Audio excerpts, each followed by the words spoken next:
Welcome to Mishra study Navgachhia. Mishra study Navgachhia में आपका स्वागत है। आज हम लोग क्लास 12 एनसीईआरटी केमिस्ट्री पहला चैप्टर सॉलिड स्टेट ठोस अवस्था के बारे में पढ़ेंगे। तो मैं बता दूं आपको कि सॉलिड स्टेट से संबंधित मैंने कई सारे तथ्यों को बता दिया है। आपको मैं बताना चाहूँगा कि क्या क्या मैंने बताया है। तो मैंने बताया है आपको सबसे पहला कि ठोस का प्रॉपर्टीज़, द्रव का प्रॉपर्टीज़ और गैस के प्रॉपर्टीज़ के बारे में। साथ ही मैंने ये बताया है कि ठोस को कितने पार्ट में डिवाइड किया गया है। तो वो क्रिस्टलाइन सॉलिड और एमॉर्फस सॉलिड के बारे में बताया था। साथ ही उसकी प्रकृति क्या थी इसके बारे में भी मैंने चर्चा किया है। और इसके बाद क्रिस्टलीय जालक के बारे में बताया, उसकी संरचना के बारे में बताया, मूल तंत्र कितने हैं इसके बारे में बताया और भी कई सारी चीज़ों को मैंने बताया है। तो आप मेरे चैनल में विजिट करके पार्ट 1, पार्ट 2 और पार्ट 3 यानी कि 3 पार्ट मैंने जो है इससे संबंधित चीज़ों को बता दिया है। यदि आप देखना चाहें तो मेरे चैनल में विजिट करके आप देख सकते हैं। आज हम लोग केमिस्ट्री का चौथा लेक्चर स्टार्ट करने वाले हैं और चौथा लेक्चर में हम पढ़ने वाले हैं। आज क्या पढ़ने वाले हैं आपको मैं बता देना चाहता हूं एक बार। आज हम लोग पढ़ेंगे कि सरल घनीय जालक में संकुलन क्षमता का प्रतिशत, अर्थात कितने परमाणु, कितने आयन या कितने अणु अगर सरल घनीय जालक है यानी कि सिंपल क्यूबिक क्रिस्टल है, उसमें परमाणुओं या अणुओं या आयनों का क्या प्रतिशत होता है, इन्हीं चीज़ों के बारे में आज हम पढ़ने वाले हैं। तो आपको मैं बताऊंगा कि सरल घनीय जालक में संकुलन क्षमता का क्या प्रतिशत है, उसके बाद अंतः केंद्रित घनीय संरचनाओं में संकुलन क्षमता का क्या प्रतिशत है। इसके साथ साथ जो है और भी जो है ये हमारा हो गया ईसीसी, एफसीसी, एससीसी, ये तमाम चीज़ों को मैं बताऊंगा। इसमें अणु, परमाणु या आयन का परसेंटेज क्या होता है और कितना रिक्त स्थान खाली होता है, ये चीज़ मैं आज बताने जा रहा हूँ। तो चलिए देखते हैं। सबसे पहले सरल घनीय जालक, यहाँ पर हम लिखेंगे सरल घनीय जालक। सरल घनीय जालक, सरल घनीय जालक जिसको हम लोग क्या कहते हैं, सिंपल क्यूबिक क्रिस्टल कहते हैं। क्या कहते हैं, simple cubic crystal, simple cubic crystal यानी एससीसी। इसमें हम लोग विशेष करके जानेंगे कि सरल घनीय जालक में संकुलन क्षमता का प्रतिशत, संकुलन क्षमता क्या होता है इसके बारे में मैंने बता दिया था आपको। आप मेरे पिछले वीडियो लेक्चर के माध्यम से ये तमाम चीज़ जान सकते हैं। तो सरल घनीय जालक में हम लोग क्या पढ़ने वाले हैं कि संकुलन क्षमता का प्रतिशत, सरल घनीय जालक में संकुलन क्षमता का प्रतिशत, संकुलन क्षमता का प्रतिशत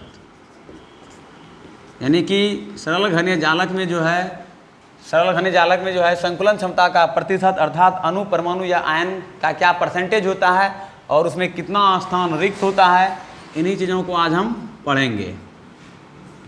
तो देखिए आप लोग याद रखिएगा, सिंपल क्यूबिक क्रिस्टल में जालक बिंदुओं की संख्या कितनी होती है। तो मैं एक बार आपको बता दूं कि सिंपल क्यूबिक क्रिस्टल में जालक बिंदुओं की संख्या 1 होता है और बॉडी सेंटर्ड क्रिस्टल यानी बीसीसी में, ठीक है, जालक बिंदुओं की संख्या 2 और फेस सेंटर्ड क्रिस्टल में जालक बिंदुओं की संख्या 4 होते हैं। तो ये तीनों चीज़ मैं आपको बताऊंगा। इसमें अणु, परमाणु या आयन का क्या परसेंटेज होता है, इन चीज़ों को देखते हैं।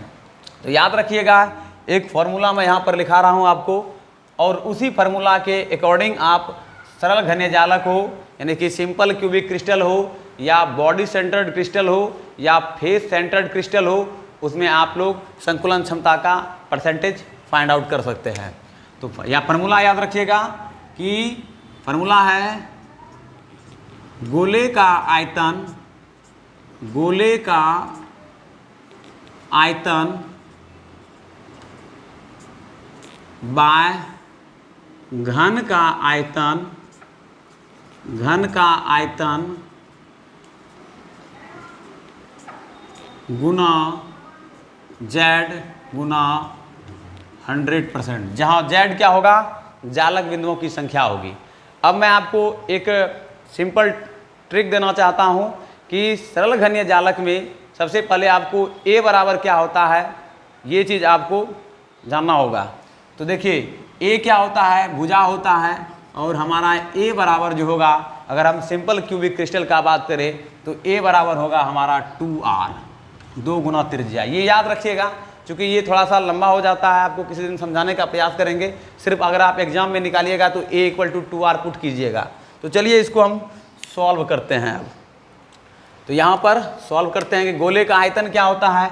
गोले का आयतन होता है 4/3 πr³ और घन का आयतन होता है भुजा क्यूब गुना जेड का, हाँ रहने दीजिए पहले, गुना 100%। ठीक है। तो अब आप यहाँ पर देखेंगे कि यहाँ पर हम लिख रहे हैं इस चीज़ को, थोड़ा हम सही कर लेते हैं। ये हम लिखते हैं 4/3 गुना पाई का वैल्यू दे दीजिए 3.14 और गुना r³ गुना जेड का वैल्यू, चूँकि हम लोग सिंपल क्यूबिक क्रिस्टल में जो है संकुलन क्षमता का प्रतिशत निकाल रहे हैं, इसलिए जेड का वैल्यू यहाँ 1 हो जाएगा बाय a³। तो a = क्या होता है 2r। ठीक है। तो यहाँ पर हमारा हो जाएगा 2r का होल क्यूब। ठीक है। तो अब हम लोग इसको सॉल्व कर लेंगे। तो सबसे पहले आप यहाँ देखिए कि ये हमारा हो जाएगा, एक चीज़ और भूल गए, गुना 100%, यहाँ पर देना होगा गुना 100%। अब आप इसको सॉल्व कीजिए। तो चलिए इसको सॉल्व करते हैं।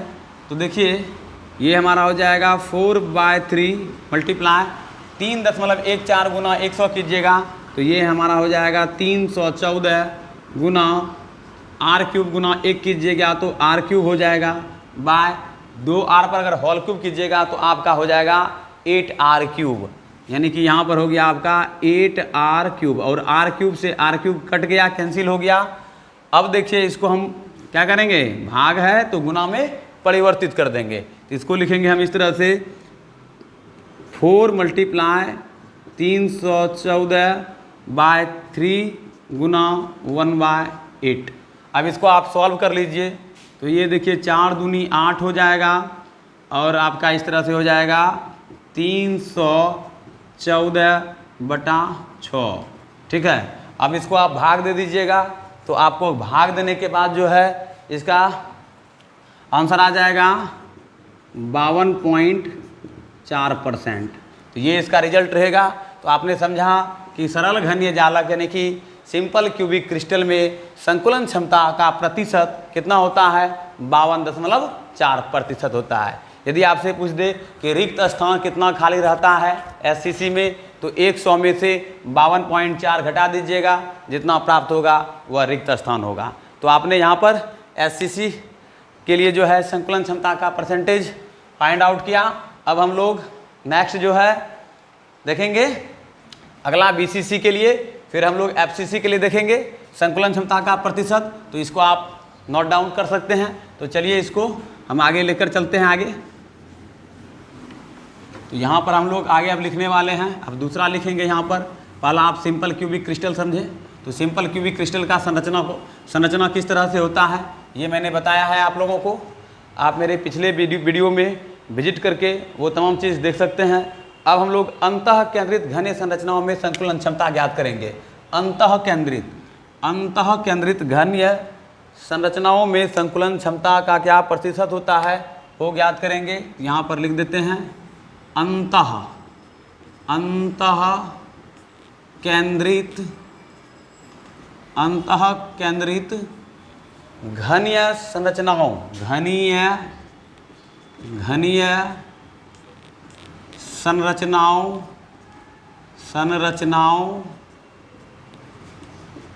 यहाँ पर आप भली भांति देखते जाइए, आपको तमाम चीज़ों की जानकारी मिल जाएगी अगर आप क्लास 12 के स्टूडेंट हैं तो। अंतः केंद्रित घनीय संरचनाओं में संकुलन क्षमता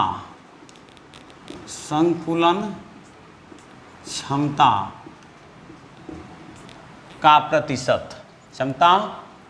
प्रतिशत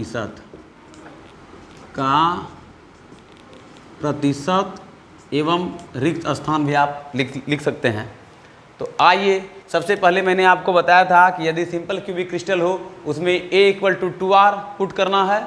और यहाँ पर मैं आपको बता दूँ कि यहाँ पर जो है आपको अगर आप अंतः केंद्रित घनीय संरचनाओं यानी कि जिसको हम लोग कहते हैं अंतः केंद्रित यानी बॉडी सेंटर्ड क्रिस्टल का अगर हम बात करें, बॉडी सेंटर्ड क्रिस्टल जिसको हम लोग BCC कहते हैं सामान्य भाषा में, तो इसमें आप सबसे पहले ये नोट कर लीजिएगा A बराबर कितना होगा, A इक्वल टू, जैसा कि सिंपल क्यूबिक क्रिस्टल में मैंने बताया था A इक्वल टू 2R होता है। तो यहाँ पर आपका अंतः केंद्रित घनीय संरचनाओं में अगर संकुलन क्षमता का बात करें तो यहाँ पर A इक्वल टू हमारा हो जाएगा 4R/√3। ये याद रखिएगा आप लोग, 4R/√3। ये बहुत ही इंपॉर्टेंट है और एक चीज़ बहुत ही नेसेसरी चीज़ है। क्या है नेसेसरी चीज़, तो आप देख लीजिए, अगर आपको कहीं √3 का वैल्यू पुट करना पड़े तो √3 का जो वैल्यू पुट कीजिएगा आप, √3 इक्वल टू 1.73। ये वैल्यू आपको पुट करना है। जहाँ भी आपको √3 नज़र आए वहाँ पर उसके स्थान पर 1.73 आप लिख सकते हैं। तो फार्मूला आपको मैंने बताया था, फार्मूला क्या था कि गोले का आयतन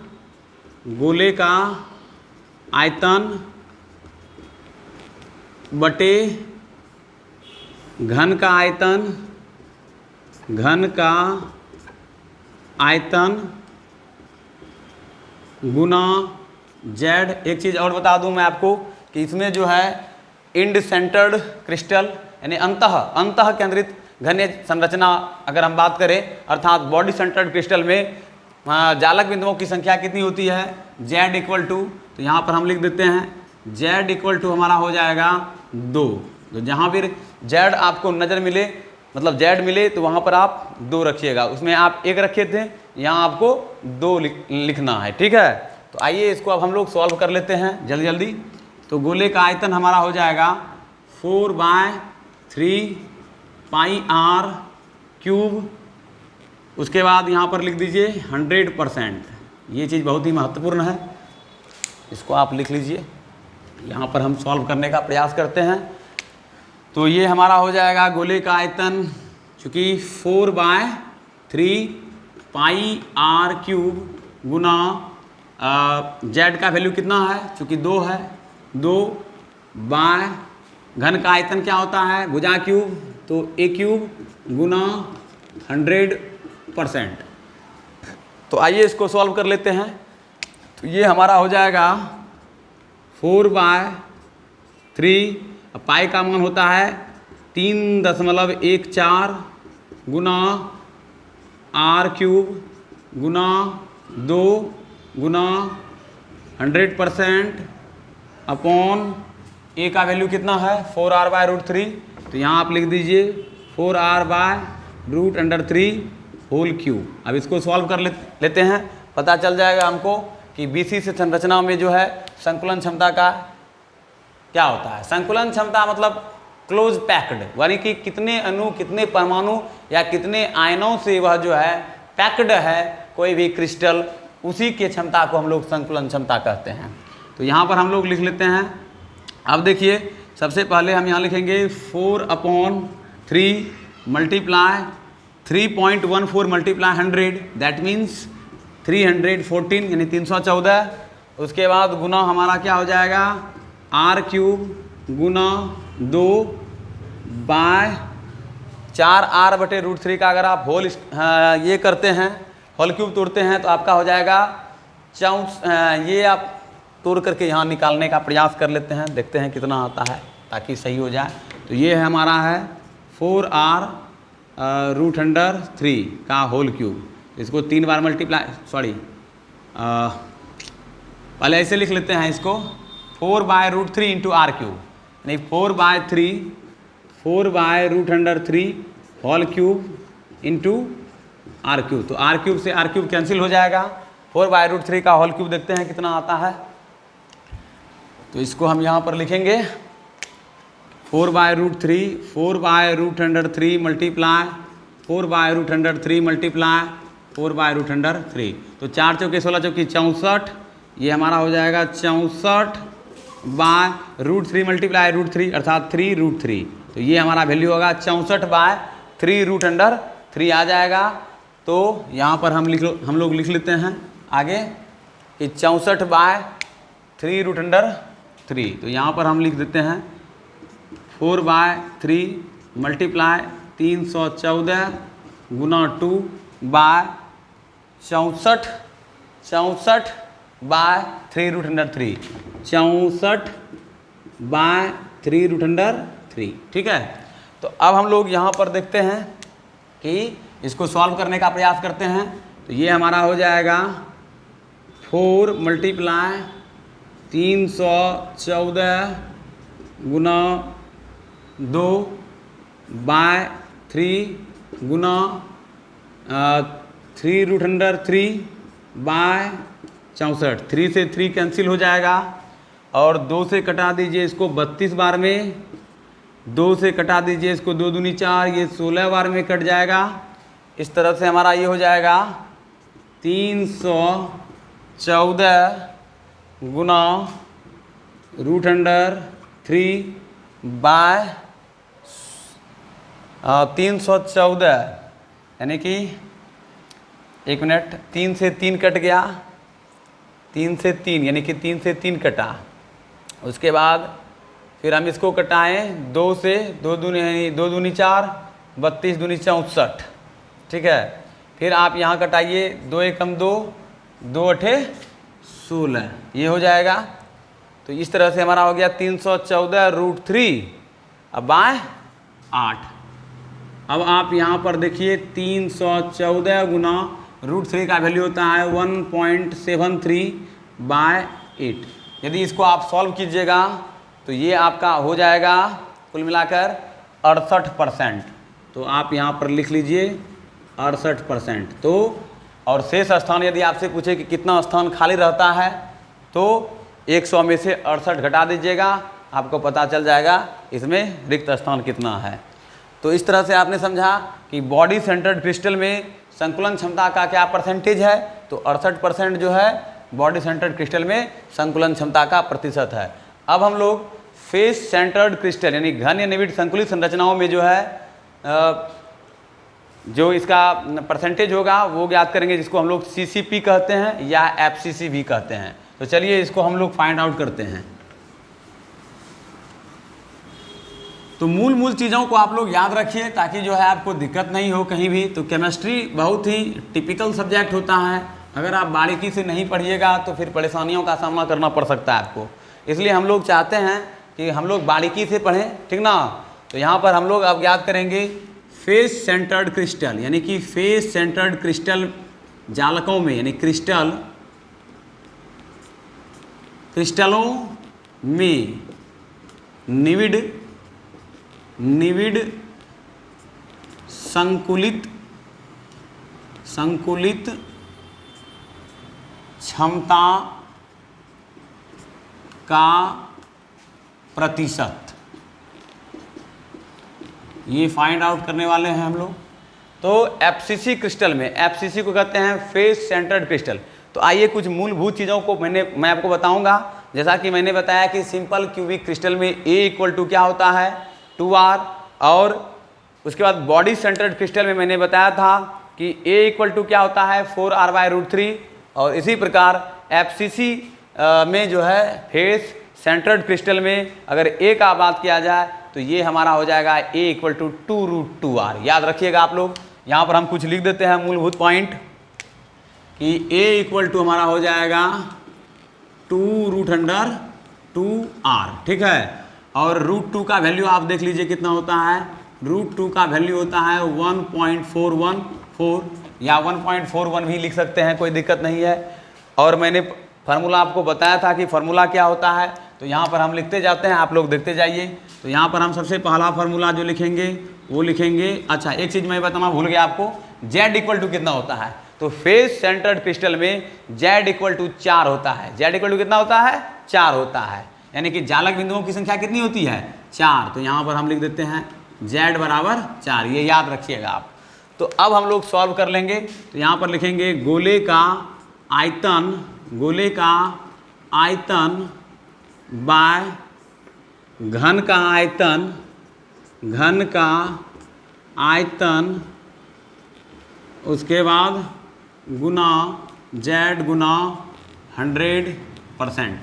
ये फार्मूला है, इसी फार्मूला पर हम बैठाने का प्रयास करेंगे।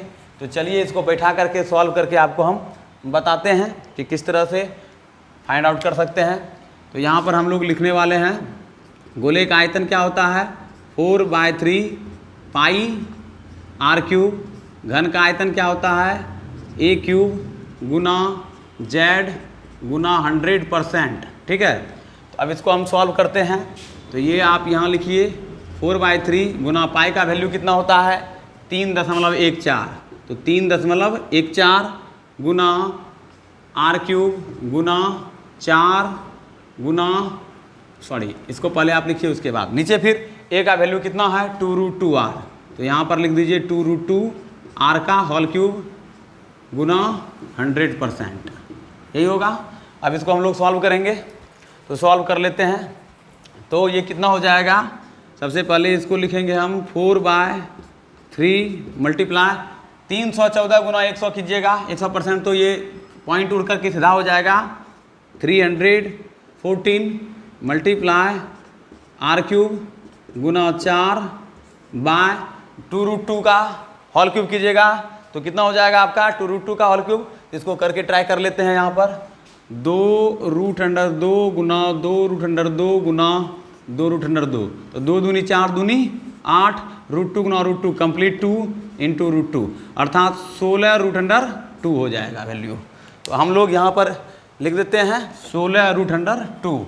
तो यहाँ पर हम लोग लिखेंगे आगे 16√2 r क्यूब। देखिए r क्यूब से r क्यूब कैंसिल हुआ, उसके बाद इसको अब हम लोग हल कर लेते हैं।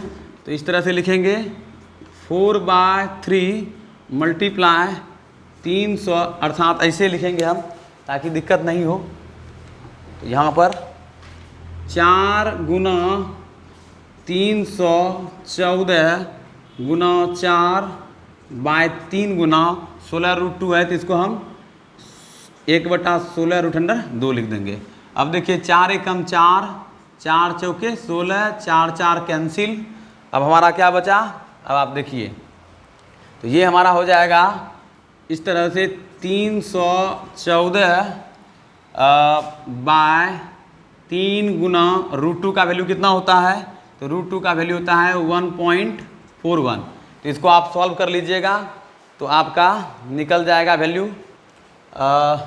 हाँ, इस तरह से अगर आप सॉल्व कर लेते हैं तो आपका वैल्यू निकल जाएगा। कुल मिलाकर आप खुद सॉल्व कर सकते हैं इस तरह से आप रख करके वैल्यू, तो ये आपका निकलेगा 74%, ये आपका 74% निकल जाएगा। तो इस तरह से FCC या इसी को हम लोग कहते हैं CCP में जो है निविड़ संकुलन क्षमता का प्रतिशत यदि आपसे पूछे तो इस फार्मूला का उपयोग करके A बराबर क्या होता है इसको मतलब याद रखना है आपको, और Z यानी कि जालक बिंदुओं की संख्या याद रखना है, और फार्मूला का यूज करके आप लोग हल करके निकाल सकते हैं। तो आज मैंने जो है आपको सरल घनीय संरचना में, जैसे जिसको हम SCC कहते हैं, उसमें अगर हम लोग संकुलन क्षमता का प्रतिशत देखें तो 52.4% होता है।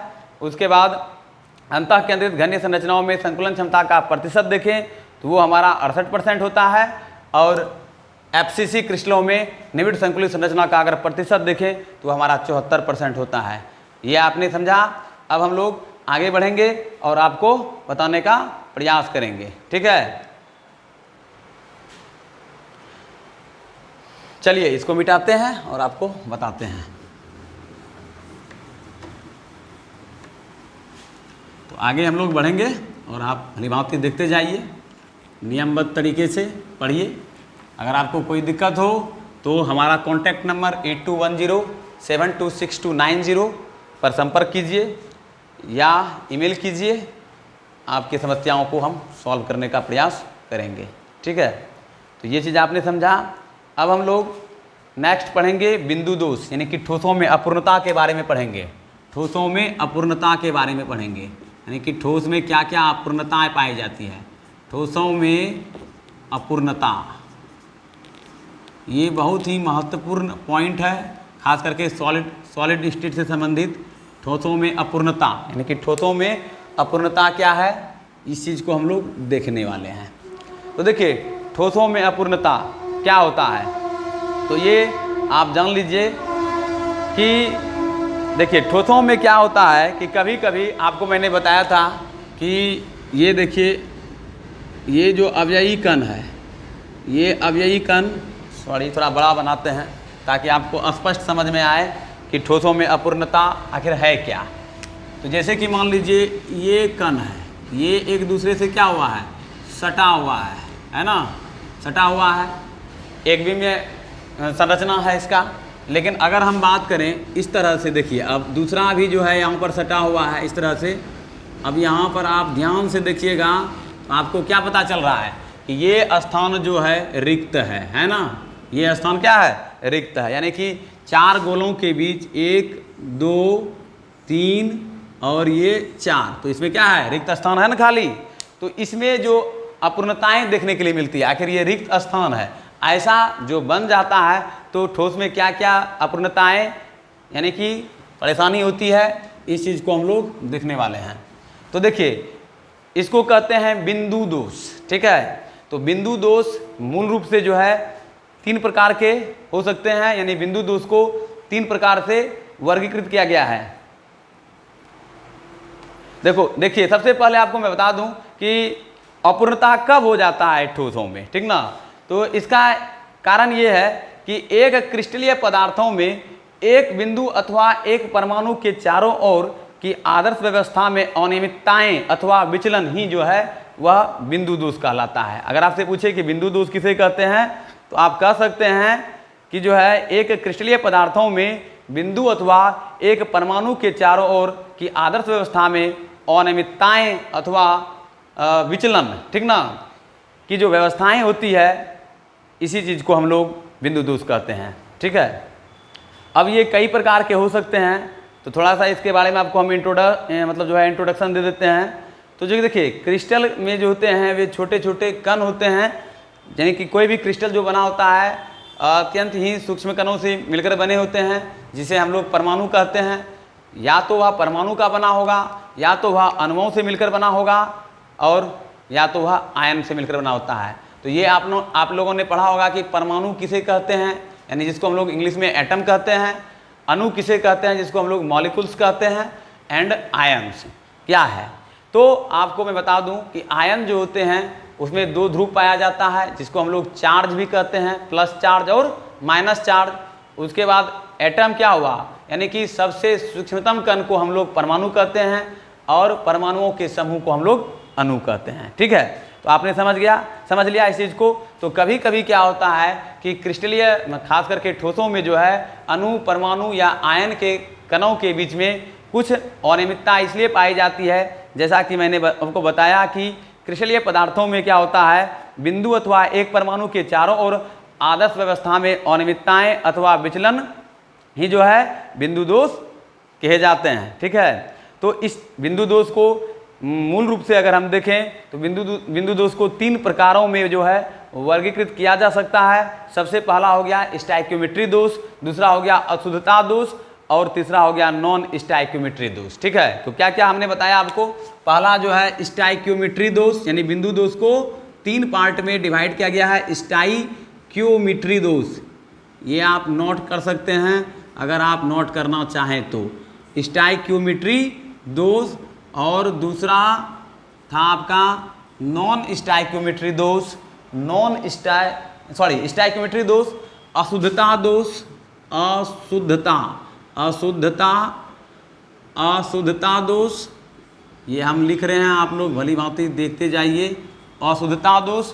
और तीसरा था नॉन स्टाइक्योमेट्री दोष। इसको भी हम परिभाषित करेंगे, क्योंकि देखिए हम आपको यहाँ पर समझाने का प्रयास कर रहे हैं। अगर आप इसका क्वेश्चन आंसर लेना चाहते हैं तो हमारे टेलीग्राम ग्रुप में जुड़ करके आप ले सकते हैं, और ये चैनल के अबाउट सेक्शन में इसका लिंक प्रोवाइड किया गया है, वहाँ से आप सीधे टेलीग्राम ग्रुप में पहुँच सकते हैं और आप मुझसे डायरेक्ट संपर्क कर सकते हैं। और मैं आपको ये तमाम तरह का जो क्वेश्चन है, मतलब इससे संबंधित जो भी क्वेश्चन होगा वो मैं बता दूंगा। यहाँ आप सिर्फ समझने का प्रयास कीजिए, क्योंकि पढ़ाई का माध्यम मतलब ये है कि आपको लिखाना नहीं, बल्कि आपको उस चीज़ के लिए अग्रसर करना, समझाना आखिर वो चीज़ है क्या। अगर आप समझ लेते हैं तो क्वेश्चन वगैरह सब स्वयं भी आप हल कर सकते हैं, स्वयं भी लिख सकते हैं। इसलिए समझ लीजिए, समझ यदि विकसित हो जाएगा तो आपको फिर कहीं कोई दिक्कत नहीं होगा। तो आपने यहाँ पर देखा कि स्टोइक्योमेट्री दोष, ठीक है, स्टोइक्योमेट्री दोष, स्टोइक्योमेट्री दोष, उसके बाद अशुद्धता दोष, और नेक्स्ट है नॉन स्टोइक्योमेट्री दोष, नॉन स्टोइक्योमेट्री दोष, स्टोइक्योमेट्री दोष। ये है क्या आखिर? तो ये ठोसों की अपूर्णता को दिखाने के लिए दोष को 3 प्रकार में डिवाइड किया गया है, इसका 3 सब कैटेगरी है। तो स्टोइक्योमेट्री दोष, अशुद्धता दोष और नॉन स्टोइक्योमेट्री दोष। अब प्रश्न ये उठता है कि स्टोइक्योमेट्री दोष किसे कहते हैं, आखिर ये दोष है क्या? तो ये वे बिंदु दोष हैं जो ठोस की स्टोइक्योमेट्री को विक्षुब्ध नहीं करते। इन्हें आंतर अथवा ऊष्मागतिकी दोष भी कहा जाता है। आधारभूत रूप से यह 2 प्रकार के होते हैं, रिक्तिका दोष या अंतराकाशी दोष, ठीक है। तो इसमें क्या होता है, रिक्तिका दोष या अंतराकाशी दोष को ही हम लोग स्टोइक्योमेट्री दोष कहेंगे, क्योंकि जो है ये वे बिंदु होते हैं जो ठोस की स्टोइक्योमेट्री यानी कि ठोस का जो संरचना है उसको विक्षुब्ध नहीं करते हैं, ठीक है। तो आप जान लीजिए कि जो है रिक्तिका दोष क्या होता है और अंतरकाशी दोष क्या होता है। तो आइए इस चीज़ को हम लोग समझने का प्रयास करते हैं कि रिक्तिका दोष क्या होता है और अंतरकाशी दोष क्या होता है। तो इसके लिए हम एक डायग्राम बनाएंगे और डायग्राम की मदद से आपको समझाने का प्रयास करेंगे कि आखिर ठोसों में अपूर्णता क्यों है। तो ये मैंने बताया था आपको कि जो है ठोसों में अपूर्णता का मूल कारण यही है कि क्रिस्टलीय पदार्थों में जो है बिंदु अथवा परमाणुओं के चारों ओर जो है एक आदर्श व्यवस्थाएं होती है। अगर वह व्यवस्था अनियमित हो जाए यानी कि उसमें विचलन हो जाए तो इस प्रकार के दोष को हम लोग बिंदु दोष कहते हैं। सबसे पहला का पॉइंट यही हुआ ठोसों में अपूर्णता का, ठीक है। और दूसरी बात आपने भी पढ़ा होगा कि जो है ठोसों के अवयवी कणों की व्यवस्था में जो है लघु परास के साथ साथ जो है दीर्घ परास क्रम भी होता है, फिर भी क्रिस्टलीय परिपूर्ण नहीं होते हैं। साधारणतः अगर देखें तो अत्यधिक संख्या में लघु क्रिस्टलों का पुंज होता है, यानी छोटे छोटे जो है क्रिस्टल यानी कि परमाणु अणु या आयन के कण हो सकते हैं। इन लघु क्रिस्टलों में जो है दोष होते हैं, ठीक है। यह तब होता है जब क्रिस्टलीकरण की प्रक्रिया तीव्र अथवा साधारण गति से होती है। जब हम क्रिस्टलीकरण की प्रक्रिया अत्यंत मंद गति से होती है तब एकल क्रिस्टल बनता है। ये क्रिस्टल में दोष मुक्त नहीं होते हैं। ये दोष मूलतः अवयवी कणों की व्यवस्थाओं में अनियमितताएं हैं। अर्थात जब क्रिस्टलों का निर्माण होता है यानी क्रिस्टल जो बनते हैं तो वह अणु परमाणु या आयनों से मिलकर बनते हैं, तो उसके अंदर जो है कुछ रिक्त स्थान खाली हो जाता है, जिस कारण से क्या होता है कि ठोस की जो मतलब जो उसका प्रक्रिया है, व्यवस्था है, वह उसमें जो है अनियमितताएं देखने के लिए मिलती है, जिस कारण से उसमें बिंदु दोष उत्पन्न हो जाते हैं। बिंदु दोष मतलब क्या, जो छोटे छोटे कण हैं उनके बीच में जो कुछ रिक्त स्थान खाली हो जाता है उसमें जो है उसका चार्ज प्लस चार्ज या माइनस चार्ज जो है मतलब रहता तो उसी में, लेकिन कहीं ना कहीं जो है इंटरमोलिकुलर फोर्स ऑफ अट्रैक्शन की वजह से जो है एक कण दूसरे कण से जुड़े रहते हैं, या इंट्रामोलिकुलर फोर्स ऑफ अट्रैक्शन की वजह से ही एक कण दूसरे कण से जुड़े रहते हैं, लेकिन फिर भी उसके बीच में कुछ ना कुछ दोष देखने के लिए मिलता है, जिसे हम लोग बिंदु दोष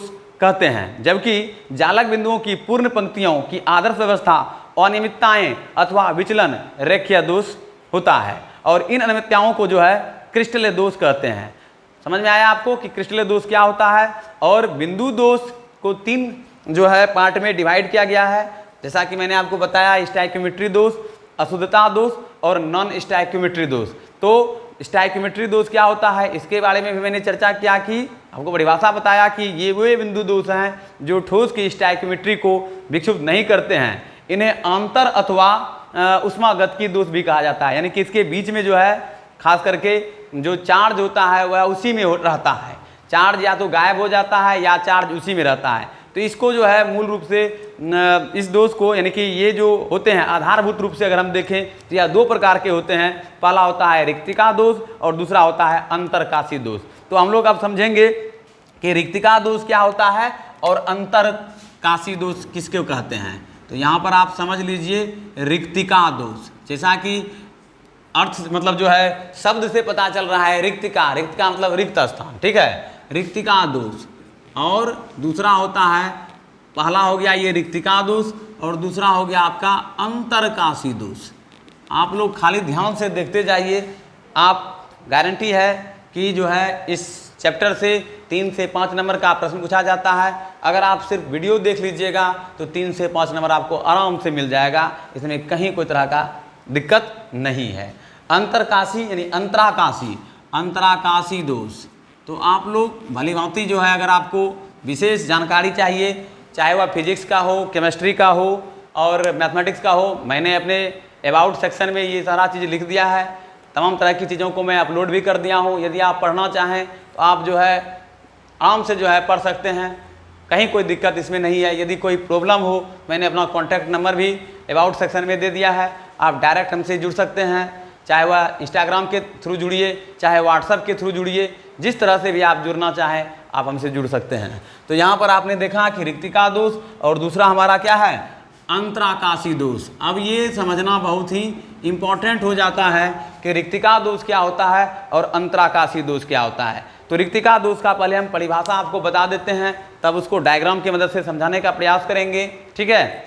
तो ये वे बिंदु दोष हैं जो जब कुछ जालक स्थल यानी रिक्तिका दोष के बारे में बता रहे हैं, रिक्तिका दोष।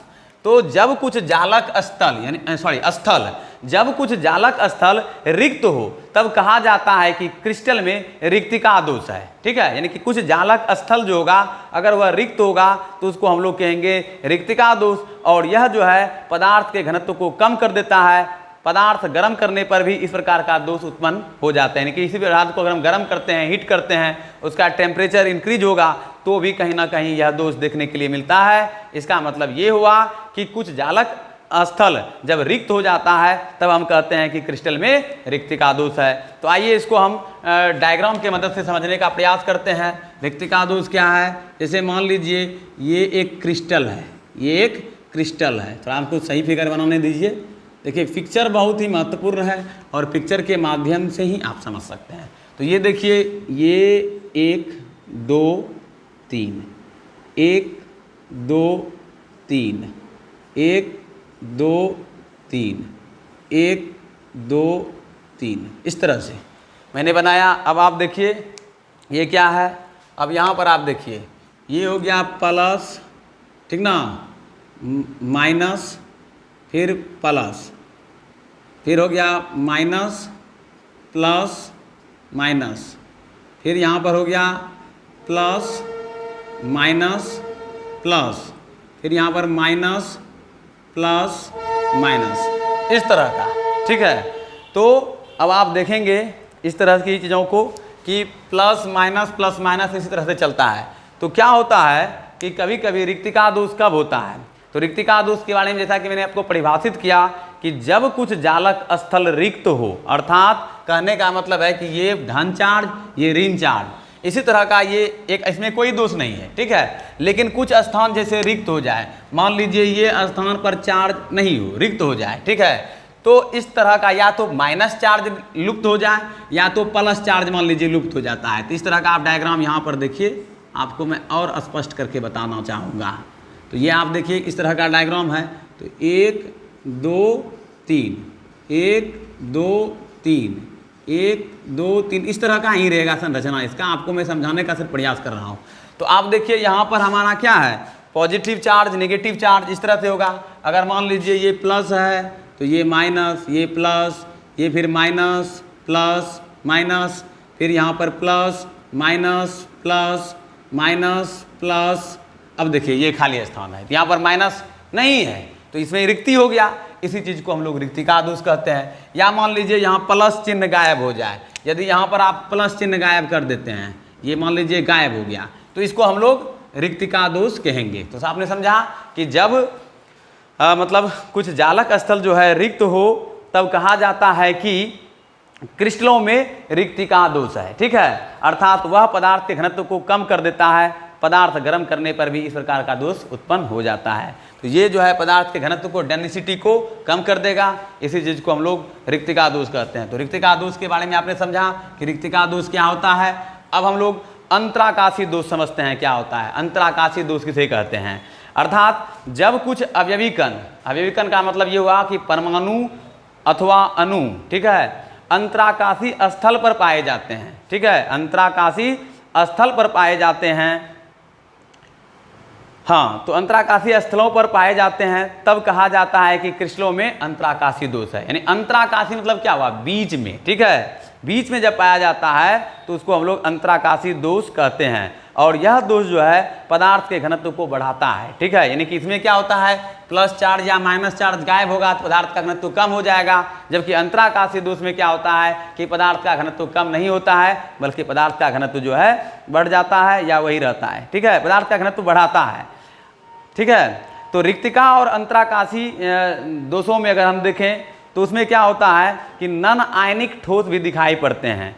आयनिक ठोसों में सदैव जो है विद्युत उदासीनता बनी रहनी चाहिए और यह इन दोषों को सरल रिक्तिका अथवा अंतराकाशीय दोष के बजाय फ्रैंकल दोष या शॉटकी दोष की तरह दिखाते हैं। तो अंतराकाशीय दोष समझ लीजिए सिंपल क्या है, जैसे कि मान लीजिए इस तरह से हम आपको समझाने का प्रयास करते हैं। ये मान लीजिए एक डायग्राम बनाते हैं अगेन, ताकि आप समझ लीजिए भली भांति क्या चीज़ है। ये डायग्राम बना रहे हैं हम, ये डायग्राम, ठीक है।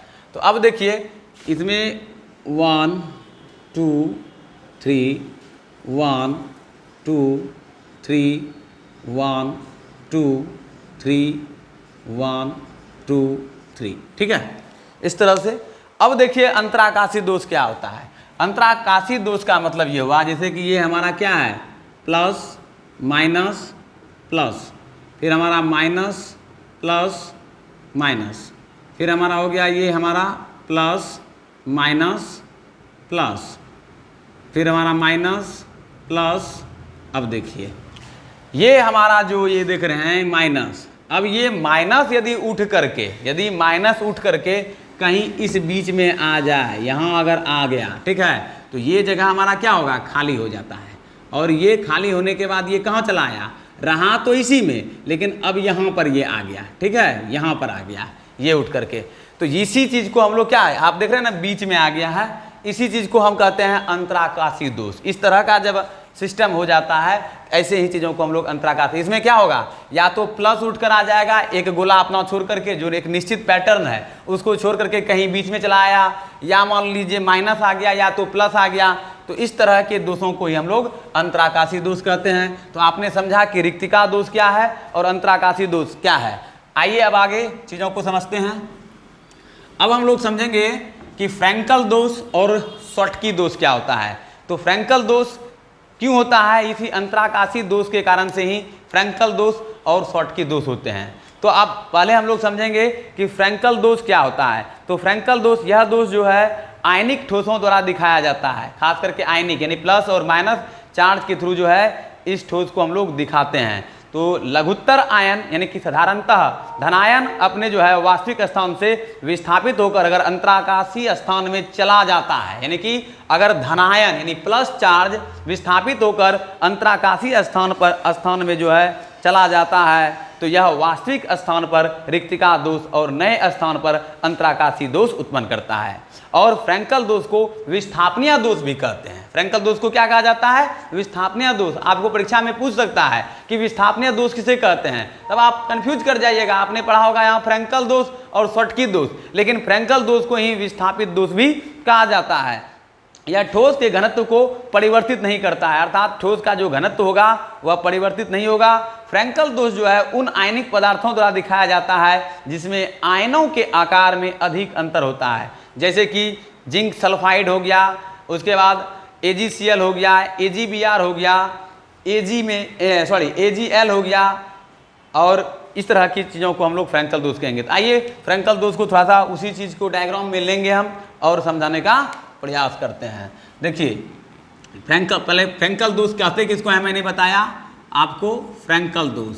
देखिए फ्रैंकल दोष और दूसरा था हमारा क्या था, शॉटकी दोष। ये देखिए बहुत ही अक्सर पूछ दिया जाता है परीक्षा में कि फ्रैंकल दोष और शॉटकी दोष में विभेद क्या है, अंतर क्या है, अंतर बतावे समझावे। तो आप समझ लीजिए कि शॉटकी दोष और फ्रैंकल दोष क्या है। तो फ्रैंकल दोष और शॉटकी दोष ये बहुत ही VVI क्वेश्चन है, आप लोगों के एग्जाम के लिए अक्सर जो है परीक्षा में इस तरह का पूछ दिया जाता है कि रिक्तिका दोष क्या हुआ, अंतराकाशीय दोष को क्या हुआ, बिंदु दोष क्या हुआ, ठीक है, ठोसों में क्या अपूर्णताएं हैं, या बिंदु दोष के कितने प्रकार हैं, ये सब पूछ दिया जाता है। और कभी कभी जो है अंतराकाशीय दोष के बारे में पूछ देगा आपको, तो कभी रिक्तिका दोष के बारे में पूछ देगा, कभी पूछ देगा फ्रैंकल दोष और शॉटकी दोष में अंतर बताइए। तो ये तमाम चीज़ आप यहाँ पर देखिए। एक डायग्राम की मदद से हम आपको फ्रैंकल दोष पहले समझाएंगे और उसके बाद आपको समझाएंगे शॉटकी दोष। आइए फ्रैंकल दोष को समझते हैं। पहले फ्रैंकल दोष क्या है, तो यहाँ पर हम एक डायग्राम बना लेते हैं अगेन इस तरह का, जैसा कि मैंने पहले आपको बताया। तो इसी तरह का डायग्राम यहाँ पर बनाने का हम प्रयास करते हैं। ये देखिए, ये एक डायग्राम बन गया। थोड़ा सा इसको इसी प्रकार डायग्राम बनाते हैं इस तरह से। मान लीजिए ये एक डायग्राम बन गया मेरा, ठीक है, क्यूबिक।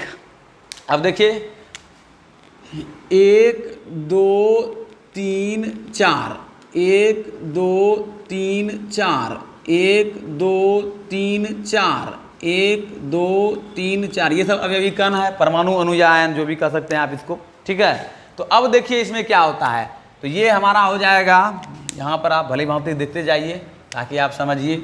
ये हमारा plus minus plus minus plus minus, sorry ये हमारा प्लस होगा, ठीक है। और चूँकि ऐसे ही चलता है, पहले चलेगा प्लस माइनस, फिर यदि मान लीजिए ये माइनस है, ये माइनस हो जाएगा, ये माइनस प्लस, ठीक है, माइनस प्लस, फिर यहाँ माइनस और फिर प्लस। अब यदि यहाँ प्लस है तो प्लस माइनस प्लस माइनस, फिर यहाँ यदि माइनस है तो माइनस प्लस माइनस प्लस, इस तरह से चलेगा, ठीक है। तो यहाँ आपने समझा। इस चीज़ को एक बड़े डायग्राम में भी आपको समझा देंगे क्या है, क्योंकि अगर आपको दिखाई नहीं पड़ रहा है तो बाद में हमें कमेंट कीजिएगा कि सर क्या दिक्कत है, क्या परेशानी है आपको। तो अब देखिए इसमें क्या होता है कि जब यहाँ पर मान लीजिए प्लस चार्ज आ जाए किसी गोला को छोड़ करके, जैसे कि ये चीज़ को छोड़ करके, यहाँ पर हम थोड़ा बता देते हैं, यहाँ पर से छोड़ करके उठकर यहाँ आ जाए, तो ये बीच में आ गया ना प्लस चार्ज, ठीक है। तो प्लस चार्ज जब बीच में आ जाता है, प्लस यानी कि धन चिन्ह, ठीक है, तो ऐसे ही दोष को हम लोग फ्रैंकल दोष कहते हैं। और इसका एग्जाम्पल देखिए क्या क्या हो सकता है। इसका एग्जाम्पल हो सकता है आपका फ्रैंकल दोष का जो एग्जाम्पल होगा वह होगा जिंक सल्फाइड ZnS, उसके बाद AgCl, ठीक है, इस तरह से। उसके बाद आपका एग्जाम्पल होगा AgBr,